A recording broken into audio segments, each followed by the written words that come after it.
Halo, jumpa lagi dengan saya Arif Rahman. Saya akan membagikan sejumlah tutorial-tutorial yang mungkin menarik atau kita butuhkan dalam mengatasi permasalahan sehari-hari.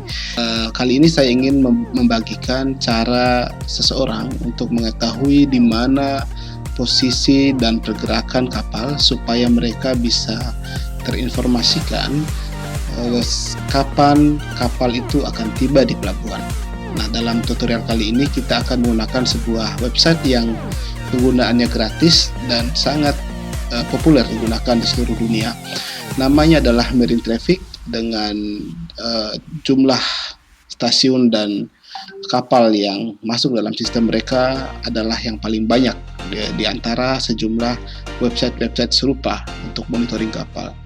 Nah, kenapa data kapal itu sangat penting? Data kapal yang terkait dengan posisi dan pergerakannya serta identitas itu sangat dibutuhkan baik oleh pemilik kapal maupun oleh operator dan regulator seperti pelabuhan, juga oleh para penumpang dan masyarakat secara umum, karena posisi kapal itu akan menentukan pergerakan kapal, dan pergerakan kapal itu akan erat kaitannya dengan waktu ketibaan dan keberangkatan kapal, di mana waktu tiba dan berangkat ini sangat dibutuhkan oleh orang yang sedang menunggu, mungkin temannya, kerabatnya, kekasihnya, atau istrinya, atau suaminya di pelabuhan.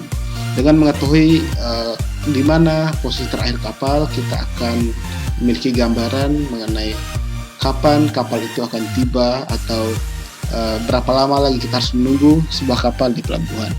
Selain itu juga mengetahui posisi kapal juga dibutuhkan untuk dalam rangka memonitor seluruh pergerakan kapal di sekitar perairan tertentu. Nah, tidak ingin berlama-lama lagi, saya langsung akan membagikan tipsnya dengan membuka browser yang biasa Anda buka. Dari browser kita ketikkan alamat Marine Traffic, yaitu marinetraffic.com. Nah, website ini adalah website yang tersedia dengan sistem berbayar atau berlangganan, namun juga menyediakan layanan yang bisa diakses oleh siapa saja alias gratis. Tentu saja ada sejumlah perbedaan di antara dua sistem penggunaan website ini, antara berbayar dan yang gratis.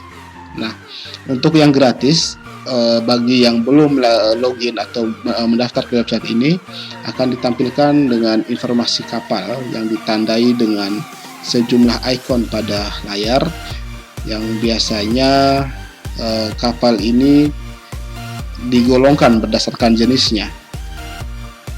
Nah, kita coba melihat lebih dekat untuk wilayah perairan Indonesia. Mayoritas kapal yang ada di Indonesia berwarna hijau. Biasanya warna hijau adalah kapal dengan jenis kargo. Ada juga beberapa di antaranya berwarna biru muda, yang biasanya dikategorikan oleh kapal-kapal kapal tunda atau tugboat. Nah, selain itu juga ada beberapa jenis kapal lain yang dicirikan dengan warna-warna yang lainnya. Nah, yang misalnya warna pink ini adalah kapal-kapal pleasure, misalnya kapal yacht atau kapal sail yang biasanya merupakan kapal-kapal pelayaran antar negara. Nah, dari gambaran di layar ini, tentunya dengan akun yang gratis kita sudah bisa mengetahui banyak kapal yang ada di suatu perairan. Kita ambil contoh yang untuk skala perairan yang lebih sempit, misalnya di selat antara Bali dan Lombok atau Selat Lombok. Nah, di sini kita bisa mengetahui kapal apa saja yang sedang berlayar. Misalnya ini adalah kapal Sea Utopia dengan berlayar sekarang dengan kecepatan 9,9 knot dengan tujuan Lahsan, Cina. Dan posisi ini adalah posisi yang teraktual yang didapatkan, yaitu 1 menit sejak kita mengakses. Jadi beberapa data yang tersedia di sini adalah data-data yang real time, khususnya data-data yang dihasilkan dari stasiun-stasiun AIS yang ada di sekitar wilayah tersebut. Oke, untuk sebelum kita melangkah lebih jauh mengenai data apa saja dan kapal apa saja yang ada, kita juga harus tahu dari mana data ini berasal. Nah, ada dua jenis data yang digunakan di marine traffic, yaitu data ice terestrial atau data-data ice yang dihasilkan oleh stasiun-stasiun ice yang ada di daratan terdekat. Nah, selain stasiun terestrial, kita juga disajikan dengan data-data tangkapan dari satelit, yaitu satelit khusus yang menerima data ice dari kapal. Dan tentunya antara kedua sistem ini memiliki sejumlah perbedaan, di mana data-data terestrial itu akan lebih real time atau waktu tunda pendisplay data antar satu data dan yang lainnya itu akan lebih singkat dibandingkan dengan yang berbasis satelit. Bisa kita lihat yang berbasis satelit. Yang berbasis satelit biasanya tidak diuraikan atau didetailkan dalam akun yang gratis. Satelit membutuhkan langganan tersendiri untuk melihat data dan mengetahui banyak kapal yang menggunakan satelit. Ini diperoleh dari satelit pada 1 jam yang lalu. Nah, ini sejumlah perbedaan antara dua data. Jadi kalau kita mengklik kapal dan terlihat tidak ada tampilan jenis kapal dan nama kapalnya, itu masih bisa dipastikan itu adalah data-data yang dari satelit. Nah, bagaimana cara kita bisa melihat data satelit nanti akan saya uraikan di video yang lainnya. Nah, selain itu kita juga bisa mengetahui apa jenis kapal yang sedang berlayar di wilayah itu. Misalnya kita bisa ambil contoh, kita klik saja salah satu kapal, misalnya yang ini, Amorito. Kalau kita klik, ini akan kelihatan yang pertama adalah bendera atau flag, lalu ada nama, terus ada jenis kapal, dan ada foto yang diupload oleh kontributor marine traffic di seluruh dunia. Lalu ada asal dan tujuan serta waktu keberangkatan dan estimasi waktu tibanya. Lalu kita juga bisa melakukan tracking jalur atau lintasan kapal beberapa selang waktu sebelum kita melihatnya, misalnya 1 minggu atau 1 hari sebelumnya. Lalu juga ada menu untuk melakukan perkiraan rute kapal. Selain itu juga ada status-status perjalanan kapal, yaitu underway using engine, biasanya sedang berlayar, lalu speed dan course atau sudut haluan kapal terhadap sumbu magnetik bumi. Lalu ada data draft kapal atau kedalaman lunas dari garis air. Nah, ini data ini diterima oleh ice terestrial dengan nama stasiun Batu Layar, dan ini ada operatornya. Baik, dari data ini kita sudah bisa mengetahui di mana posisi kapal yang teraktual. Kita juga bisa melakukan pencarian pada menu pencarian. Nah, pencarian ini biasanya kita berdasarkan nama kapal dan nomor registrasi kapalnya. Misal kita ingin mencari kapal Pelni namanya Tilongka Bila, kita bisa langsung mengetikkan dan akan muncul saran kapalnya. Nah, kita klik tombol tracking real time-nya, show on live map. Ya, jadi Tilongka Bila akan langsung terlihat posisi terakhirnya, yaitu di sekitar perairan Jeneponto dengan data yang diterima 5 menit yang lalu. Nah, selain data-data ini, kita juga bisa melihat lebih detail di vessel detail. Data-data detail ini ya terdiri dari data-data mengenai nomor registrasi, riwayat perjalanan kapal tersebut. Lalu kita juga bisa melihat pelabuhan yang pernah dilayari. Lalu kita bisa melihat posisi terakhir, ada rangkuman perjalanannya. Cukup lengkap untuk jenis penggunaan yang gratis, dan ini tentunya akan membuat kita bisa melihat sebuah kapal itu dengan lebih akurat, karena banyak kapal yang memiliki kesamaan nama atau kemiripan dari sisi bentuk, Dengan mengklik detail ini kita akan bisa memastikan bahwa kita sedang mencari kapal yang tepat. Nah, di menu gratisan ini kita juga bisa memfilter data berdasarkan jenisnya.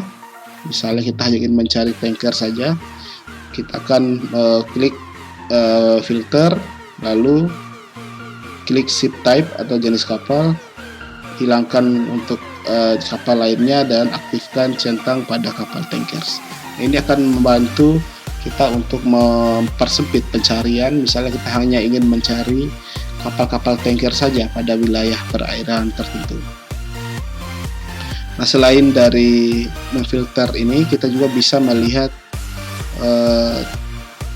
kepadatan perairan dari sisi jumlah kapal yang berlayar pada kurun waktu tertentu. Misalnya kita klik menu density map ini, pada tahun 2021 kita bisa melihat bahwa perairan Indonesia bisa digolongkan terhadap beberapa jenis kepadatan kapal. Ada kapal-kapal yang cukup padat dicirikan oleh warna merah dengan jumlah kapal yang melintas lebih antara 1000 sampai 500 kapal dalam satu tahun. Cukup menarik juga, kita juga bisa memfilter kapal berdasarkan jenisnya, tapi ini tidak tersedia pada jenis akun gratis. Kita juga bisa melakukan playback atau memainkan ulang riwayat perjalanan kapal untuk kapal-kapal tertentu, tapi fitur-fitur ini biasanya masih terbatas pada akun-akun yang gratis. Nah, untuk mendapatkan fungsi yang lebih dari sistem ini, kita bisa melakukan register atau pendaftaran, dan setelah kita melakukan pendaftaran yang secara gratis, kita akan mendapatkan akses untuk login. Ini adalah contoh akun yang sudah terdaftar dengan jenis pendaftaran free atau gratis. Nah, sebelum kita melangkah ke fungsi free, kita bisa melihat perbedaan jenis langganan. Ya, Merit Traffic sendiri memiliki sistem langganan. Jadi setiap jenis atau setiap bentuk langganan ini akan menentukan fasilitas atau layanan yang kita peroleh. Yang pertama adalah berlangganan yang standar. Ini biasa digunakan oleh individual atau operator yang dalam skala lokal. Lalu ada juga yang jenisnya profesional. Yang profesional ini fungsi-fungsinya lebih banyak dibandingkan yang individual. Ya, ini adalah contoh ketika kita memiliki akses langganan yang profesional. Ketika kita memiliki langganan profesional, kita bisa mengkustomisasi tampilan, misalnya untuk wilayah yang kecil kita bisa melihat langsung nama dan perkiraan tujuan kapal ke depan. Kita juga diberikan opsi untuk mengklasifikasikan kapal yang muncul berdasarkan ukuran dan misalnya bobot kapal. Bisa saja kita klasifikasikan berdasarkan bobot, misalnya yang 0 sampai 6 juta misalnya. Nah, di Indonesia tidak ada kapal yang seukuran ini. Tidak ada ya. Kita bisa turunkan ini batas bawahnya ke 100.000 DWT. Nah, jadi ini adalah kapal-kapal peta kapal yang berukuran di atas 100.000 DWT atau tonase kapalnya. Nah, bisa dilihat bahwa perairan Indonesia, khususnya di sekitar Selat Malaka, itu ramai dengan kapal-kapal bertonase besar, dan sejumlah perlintasan kapal di alur laut Kepulauan Indonesia di Alki 1, Alki 2, dan Alki 3 itu banyak dengan kapal-kapal besar. Nah, ini bisa kita lihat kalau kita menggunakan langganan yang profesional. Selain itu, kita juga bisa memfilter kapal berdasarkan status. Ada yang membuang jangkar misalnya, kita reset dulu filter berdasarkan jenis kapal. Kita reset juga filter berdasarkan kapasitas. Lalu kita juga bisa membuat fleet, atau fleet ini adalah daftar kapal yang secara intens kita monitor. Biasanya kapal-kapal yang dalam satu perusahaan pelayaran, atau kapal-kapal penumpang yang menjadi langganan kita, ataukah kapal-kapal layar yang sedang kita layani dan yang masuk dalam wilayah. Banyak jenis yang bisa kita golongkan dalam satu fleet. Dengan menggunakan fleet, kita akan bisa menyatukan datanya dalam satu kali tampilan. Lalu kita bisa mendapatkan notifikasi, misalnya ketika kapal itu berlayar, mengupdate posisinya tiap hari. Bisa juga mendapatkan posisi terakhir secara simultan. Bisa juga kita dengan fleet, kita akan mengetahui ketika kapal itu memasuki region atau wilayah tertentu dan sebagainya. Nah, ini pentingnya penggunaan fleet. Nah, ini layer ini untuk memudahkan kita untuk melihat tampilan. Pertama, kita bisa memilih jenis petanya, apakah peta standar atau peta yang simple map, peta satelit, atau peta yang dark map. Nah, untuk peta yang nautical chart atau peta pelayaran ini kita tidak tersedia untuk akun yang profesional. Biasanya kita harus membeli terpisah langganannya untuk nautical chart. Ya, karena kita tidak membutuhkan untuk pelayaran, kita tidak melakukan pembelian peta. Oke, kita kembali ke satellite map. Lalu selain satellite map, apa jenis petanya, kita juga bisa memfilter, menghilangkan nama kapal misalnya dari tampilan di peta. Lalu kita juga bisa menghilangkan projected course atau proyeksi arah dalam 120 menit ke depan. Ini bisa kita atur misalnya untuk 300 menit ke depan. Ketika kapal ini berjalan dengan arah yang pada saat ini, dia akan diperkirakan tiba pada ujung dari garis ini. Nah, ini adalah untuk memperhitungkan waktu, posisi kapal terhadap waktu. Nah, ini biasanya kita mau settingnya per 1 jam atau 2 jam. Karena kapal biasanya akan sering merubah haluannya, sehingga ini tidak sepenuhnya akurat. Lalu kita juga bisa melihat note atau catatan kapal, lalu bisa melihat kecepatan, ada kecepatan, lalu waktu terakhir updating dan tujuan kapal. Ini bisa kita aktifkan di sini.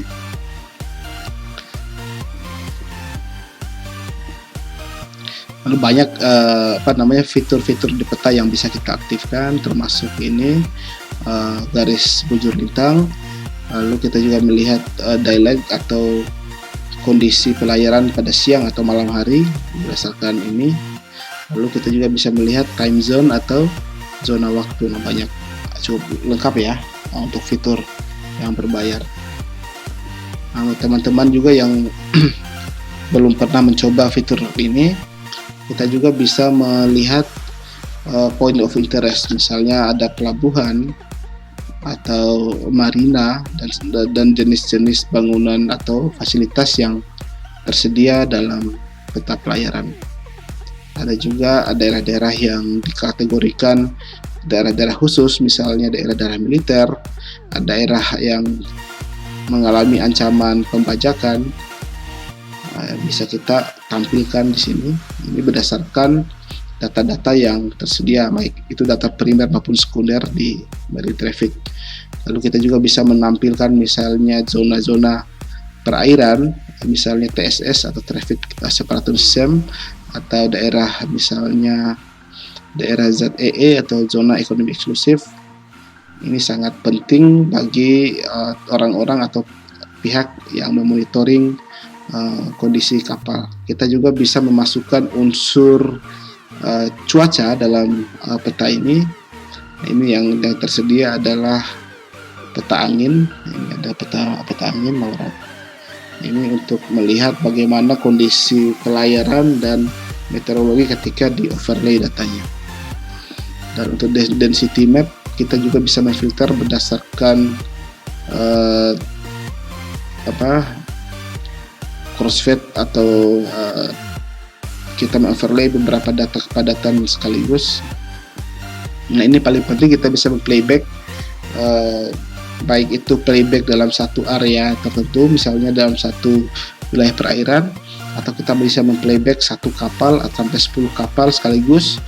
Kita bisa memplayback satu fleet ataukah daftar grup kapal yang kita pantau, dan banyak opsi di sini, dan data range yang bisa dipanggil untuk pemutaran kembali itu mulai dari 1 hari sampai 30 hari. Kita coba ya untuk playback wilayah, misalnya kita matikan dulu ini City Map. Kita matikan. Kita akan mencoba memplayback wilayah di Wakatobi misalnya. Wilayah Wakatobi. Klik playback, lalu kita pilih playback mode-nya, tipenya all in area atau semua kapal dalam area. Terus range-nya kita ambil misalnya 7 hari terakhir. Kita play. Kita untuk melakukan playback kita harus lakukan zoom sampai level 10. Jadi ada indikator level 10. Nah, di sini kita bisa atur, pertama kita bisa play dan pause. Lalu kita bisa atur arah pemutarannya, apakah maju atau mundur. Lalu ini kecepatan putarnya kita bisa set yang paling cepat misalnya. Bagaimana? Cukup menarik bukan? Nah, demikianlah beberapa fitur-fitur yang bisa kita dapatkan dari aplikasi atau website Marine Traffic. Aplikasinya bisa tersedia juga di Play Store dengan nama yang sama, Marine Traffic. Sampai jumpa di tutorial berikutnya. Mudah-mudahan ini bermanfaat bagi Anda semua.